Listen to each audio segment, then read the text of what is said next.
take a drink with your friends and somebody says, yeah, we should go skydiving tomorrow. And you go, yeah, we'll go skydiving tomorrow. Yeah, yeah. And you go, yeah. And everybody goes, yeah. So then that night you're laying in your bed and you just keep, and you're terrified. You keep imagining over and over again jumping out of an airplane, and you can't figure out why you would do that. You wake up the next day and you go, down and you say where you were going to meet and everybody's there. So you get in the van and you're like, oh my God. And your stomach is terrible. You can't eat and everything, but you don't want to be the only punk who doesn't jump out of this airplane. So you fly and you go up to 14,000 feet, and somebody opens the door, and in that moment you realize you've never been in a freaking airplane with the door open, and you're looking out down to death. And they say, on 3, and they say, 1, 2, and he pushes you on 2 because people grab on 3, and you go, and you fall out of the airplane, and in 1 second, you realize that it's the most blissful experience of your life. You're flying.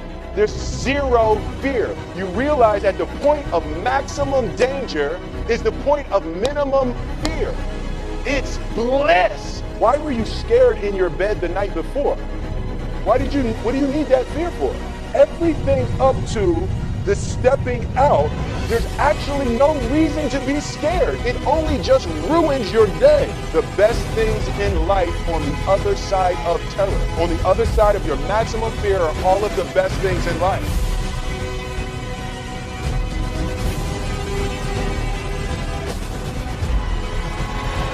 I didn't have an easy experience.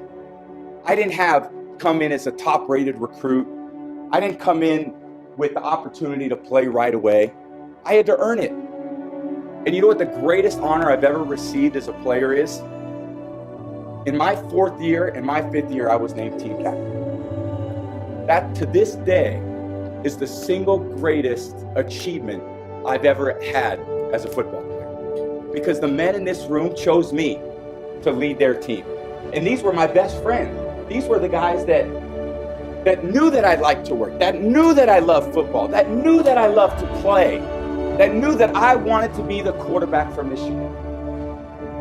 And all the lessons that I learned here on State Street and in the big house, that's still what I bring to practice today. And after 14 years, I love the game more than I've ever loved it.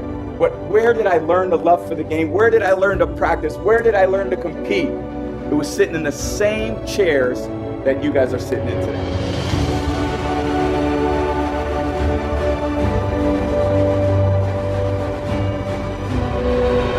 There was a young man who, he wanted to make a lot of money, and so he went to this guru, right?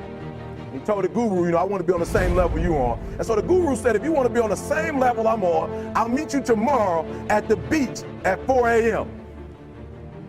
He liked the beach. I said, I want to make money. I don't want to swim. Guru said, if you want to make money, I'll meet you tomorrow, 4 a.m. So the young man got there at 4 a.m. He all ready to rock and roll, got on the suit. The old man grabs his hand and said, how bad do you want to be successful? He said, real bad. He said, walk on out in the water. When he walks out to the water, it goes waist deep. So he like, this guy crazy. I want to make money. He got me out here swimming. So the old man said, I thought you said you wanted to be successful. He said, I do. He came, dropped his head in, held him down, hold him down. Just before my man was about to pass out, he raised him up. He said, I got a question for you. He said, when you were underwater, what did you want to do? I said, I wanted to breathe. He told the guy, he said, when you want to succeed as bad as you want to breathe, then you'll be successful. And I'm here to tell you, number one, that most of you say you want to be successful, but you don't want it bad. You just kind of want it. You don't want it badder than you want to party. You don't want it as much as you want to be cool. Only those who risk going too far can possibly find out how far one can go. Are you hearing me? You don't count the cost on this one. You don't count the cost on this one. You just do what you got to do on this one, and then you look back when it's all over and you see the rewards. You look back and you see the accomplishments. You don't count it. You just look back and you see that you succeeded. So what I'm telling you is, you can't count the cost, because if you count the cost and you see how much it costs, you might quit, you might give up. So you got to go in knowing that I don't count the cost. Listen to me. You don't count how many breaths you take. You don't count it. You get to a point where you don't count it. You just do whatever it takes to get whatever you want.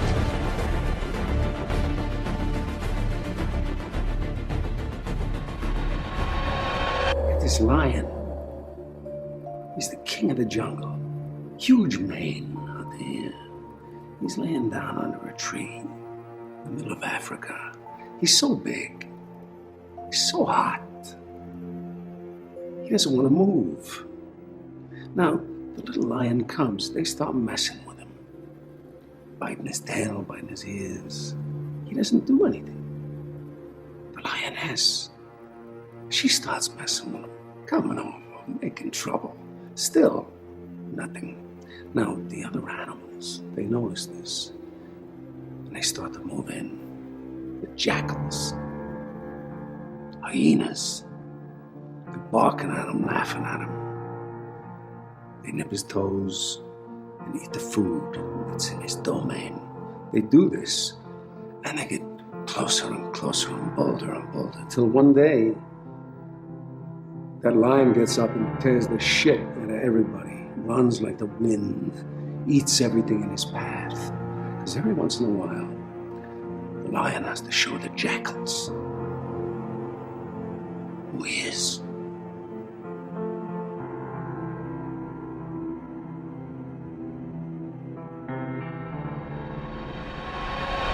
Everything you people have told me, I didn't have the technology, I didn't have the right contacts, I didn't have the time, I didn't have money. Everything you've told me, I didn't have enough Supreme Court justices. Those are resources. And so you're telling me I failed because I didn't have the resources. And I'm here to tell you what you already know. Resources are never the problem. It's a lack of resourcefulness is why you failed. Because the ultimate resources are emotional states. Creativity, decisiveness, passion, honesty, sincerity, love. These are the ultimate human resources. And when you engage these resources, you can get any other resource on earth. Resourcefulness is the ultimate resource. And if you don't have what you want, stop telling yourself the story because you don't have the money, you don't have the time. That's bullshit. It's because you haven't committed yourself where you would burn your boats. If you want to take the fucking island, burn your fucking boats. And you will take the island because people, when they're going to either die or succeed, tend to succeed.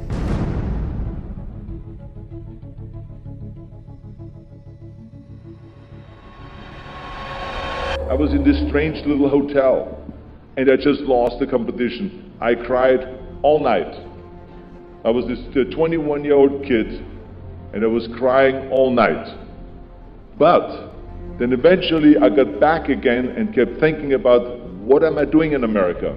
I'm here to beat all of the American bodybuilders. I'm here to beat all of the bodybuilders all over the world. So let's get our act together. There will be payback time. It is so important that you work your butt off. Don't ever look for shortcuts. You have to recognize that there are 24 hours a day. We sleep 6 hours a day.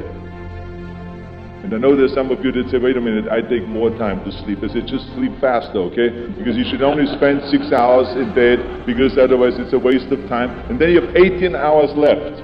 Most people work, let's say 8 or 10 hours. So now you still have 8 hours left. What do we do with these 8 hours is really the question. So this is when you have to study and learn something new. The key thing is to keep in mind what is your goal and keep looking at that as you get up and dust yourself off. Okay?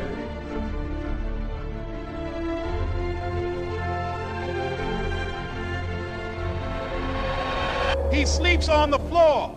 Him and 2 other dreamers up there. Look at him. It was hard, ladies and gentlemen, coming to speak to people. And I was facing financial difficulties in my own life.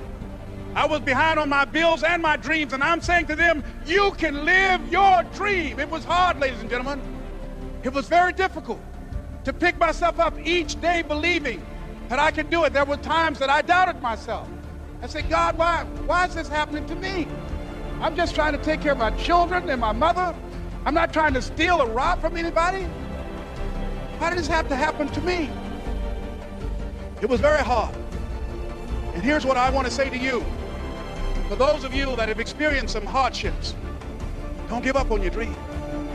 No one could have convinced me by holding on, by continuing to push forward, by continuing to run toward my dream. It's a long shot, ladies and gentlemen, from Liberty City, an abandoned building on a floor, never knowing my mother or father. It's a long shot being here with you today in this dome.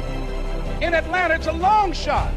No college training, labeled educable, mentally retarded. But I kept running toward my dream. Don't stop running toward your dream. I've had my shares of ups and downs. I've had many struggles. I've had blood clots in both my lungs at the same time, and I lived through tragedies and controversies, and people looked down on me, put me down because I didn't look like them. I look stronger. I've had people look past me because of the color of my skin. I've had people overlook me because I was a woman. I had critics say I will never win another Grand Slam when I was only at number 7, and now here I stand today with 21 Grand Slam titles, and I'm still going.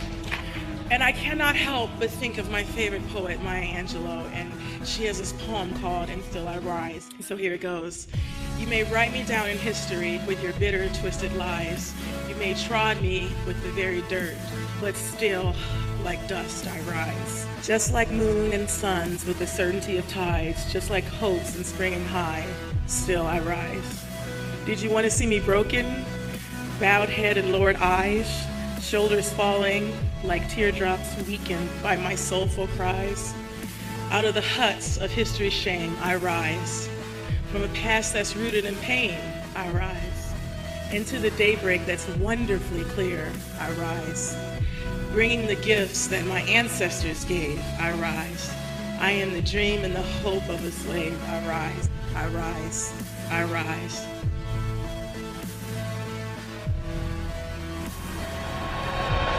"35 years of lifting weights, and open heart surgery, dying 3 times on the operating table, CT. So you should sit down, sir, because of your diagnosis, and don't do a damn thing." Bullshit. Hell no. Every time I go to the doctor, they tell me what I shouldn't be doing, and what I should be doing, and what I won't do, and what I can't do. And I politely go out the door and do whatever the fuck I want to do. And I'm gonna do that until they throw dirt on top of me. This is my life, and I choose to live it the way I want to live it. It's impossible. I've heard that so many times. It's just impossible. Can't be done. It is impossible until some crazy son of a bitch has the audacity to believe that no matter what the expert or the doctor says, I can still do that shit. Will is the key. Willpower. Anytime that you give your best effort, that you give everything that you possibly can give, that is satisfaction, and knowing that I did my absolute best, I did all I could do. There's victory in that. Remember what you are. Remember what you are. Remember who the fuck you are.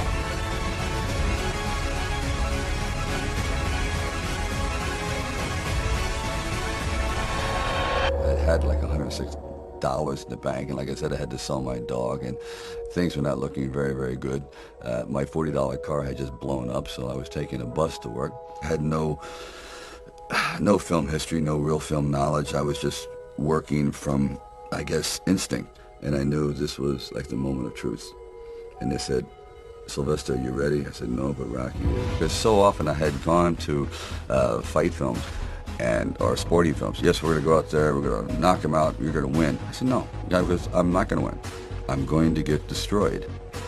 But if I can just be lucid, if I can still be standing on my feet, you know what, then life isn't so bad." And I think, again, symbolically, at the very end of our lives, if we can still say, you know, we were never humbled, we were knocked down, but we got up, and I can say, I lived life with integrity, and I took all the blows, and I still prevailed, I think that's a good epitaph for anyone, and that's what I tried to capture in this film. But more importantly, you can't be alone.